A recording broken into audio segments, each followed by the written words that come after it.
I waited this whole flick and I saw neither Jack nor Daxter.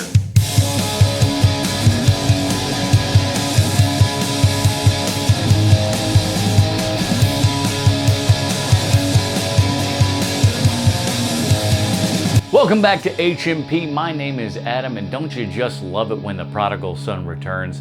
Until Dawn is the new horror film from director David F. Sandberg, who's most recently the big-time Hollywood director behind the Shazam films for DC and Warner Brothers. But what most people who went to see those Shazam films don't know is that director has had a history with horror. If you don't know the story of David F. Sandberg, I'll leave his YouTube link channels below and stuff. He's got a lot of great things on there. But super simplified version, David started out as a YouTuber making short horror films with his wife and now producing partner Lotta, who usually stars in those shorts. One of the shorts that caught a huge wave was Lights Out. Lights Out was a great little short that really kind of encapsulated David's talent for storytelling, and since there were no words to it, David's films really started to travel. And oftentimes there were a lot of people that took a lot of the Lights Out filmmaking language and stuff for shooting shorts and everything. So as far as I'm concerned, that's a pretty big, pat on the back for you. The Lights Out short got enough attention that he got to make it into a feature film and have that go on to do decent success, which would then lead in him to directing Annabelle Creation, a rare sequel that's better than the original.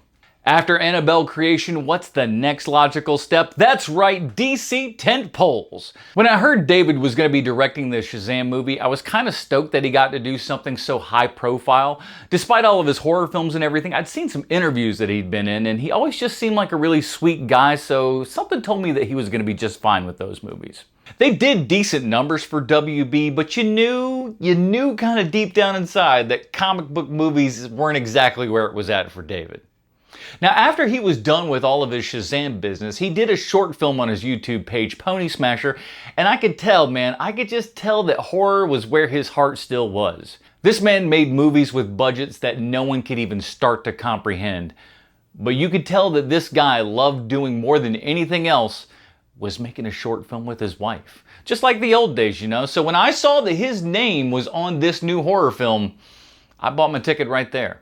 Before we get into it though, I just want to say that while I'll avoid major spoilers here, I have to point out that certain aspects of this movie which are spoilers if you're someone like me who never saw a trailer or anything, so happy that I knew nothing going in. I kid you not though, I literally just saw the poster for this movie at the theater the other day, saw Sandberg's name and said, I'm in. I mean, now if you don't want to be spoiled, I suggest just coming back after you've seen this movie because slight spoiler, I liked it. Here's the IMDb plot line for Until Dawn. As always, IMDb always 100% correct in everything they say and or do. A group of friends trapped in a loop where mysterious foes are chasing and killing them in gruesome ways must survive until dawn to escape it. Until Dawn is based on a PlayStation video game. I think I'd heard of the title but never really played it, so I won't be much help as far as that goes. But what I can tell you is that while this premise isn't that wild and crazy, it's the skillful execution that really keeps you at the party. Clover's a young woman whose sister ran away to get out of the drudgery of her small town life, but has disappeared and is presumed dead. It seems like Clover, played by Ella Rubin, is about to turn a corner on her sister's fate, having visited the last places that she was known to visit. At a gas station, Clover encounters an attendant who may have answers about her sister's disappearance, because a lot of people go missing in this area. That gas station attendant is played by Peter Stormare. Could the gas station attendant, played by one of the greatest working character actors today, have anything to do with this? No, he's just the guy at the gas station. Nothing more. Based on that Peter Stormare hint, the gang heads down the road only to be engulfed by a raging storm that suddenly stops at one point. It leaves a wall of rain on one side, one step over, it's dry and sunny. Having lived in Orlando in the rainy season, this wasn't scary to me at all. One half of International Boulevard was a monsoon, the other dry as a bone. That's not scary, it's just hot and muggy. Once in this dome of protection, the gang heads into the only building that they can see, a welcome center. No one is around and the gang finds a wall of missing persons flyers. Peter Stormare was right, a lot of people go missing in this area. Clover's sister happened to not only be one of the people on that wall, but also signed the guest book. A lot of times. And each time her name getting less and less legible. There are a lot of names like this in this book. Now, I'll try not to spoil anything too much from here on out, but eventually they will fall prey to a guy in a clown mask that I can only kind of describe as like a Dark Knight meets the Strangers vibe. Once they all die, the night resets right at the guest book. The gang realizes they're back right where they were before. They all saw each other die. Now they've got to do it again. Now I know what you're thinking, Adam, this is just like a lot of other movies. We've got Groundhog Day, Happy Death Day, Palm Springs, Edge of Tomorrow, and you know what? You're right. And this movie even points it out. They don't even drop any of the names, but they do mention that this situation is like a lot of these other movies, and literally 2 seconds later, though, something that didn't happen last time happened. So the night is just gonna repeat itself. I don't remember that happening last time. Which I think was really smart because they just kind of told you to your face, yeah, it's the same, but it's different. And it is. And I'm happy that these things are here. Just as long as you can kind of do this cleverly, I don't mind you reusing this kind of idea. The fun part of this movie is hanging out with our characters. Ella Rubin from Nora, she's great as Clover. She's got a little Anne Hathaway vibe going on to her. Odessa Azan, I think that's how I pronounce that. She plays Nina. I thought she was really, really solid. Ji Young Woo was kind of a highlight of the movie for me. She's kind of the Phoebe Buffet of her group and everything. She's into vibes. She can feel when stuff's happening and everything. But the nice part is that like her friends kind of like treat her like your actual friends would, where it's just like, you're not too mean to her about it. You kind of accept it, but at the same time, you're like, you know, she's doing whatever. The thing is, the guys, I'm getting a feeling character can suck, but she kind of smashes that stereotype. It's really great.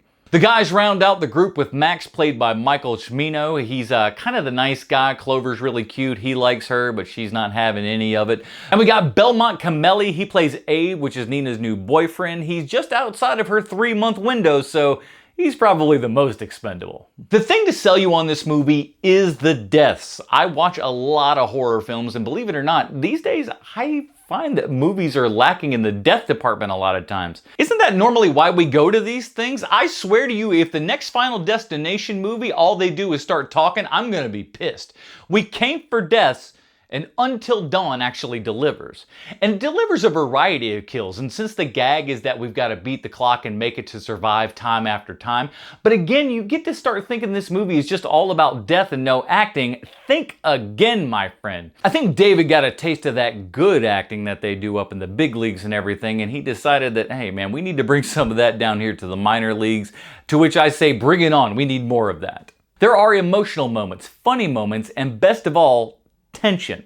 Like the characters, we don't know how anyone could die, and they're coming up with very entertaining ways to do it. It's a lot of fun. But it's not perfect. Only being an hour and 48 minutes, I still feel like you could trim 5 to 8 minutes out of this thing and have an even better movie. I think overall I really liked Until Dawn. I really knew nothing about it, but was pleasantly pleased. The audience I was with seemed to really enjoy it as well. It was decently packed for a Thursday night. It delivers on all the factors that one really looks for in a horror film, and despite being, you know, derivative of stories and stuff that you've heard before, Until Dawn remains fresh enough to still feel like we're actually doing something different. That will do it for this review of Until Dawn. Did you see Until Dawn in the theater? If you did, let me know. And if you played the video game, also let me know how different that is in the comments below. If that's any good, I have no idea. Remember to be a dirty baby and hit that like and subscribe button, and we'll see you next time.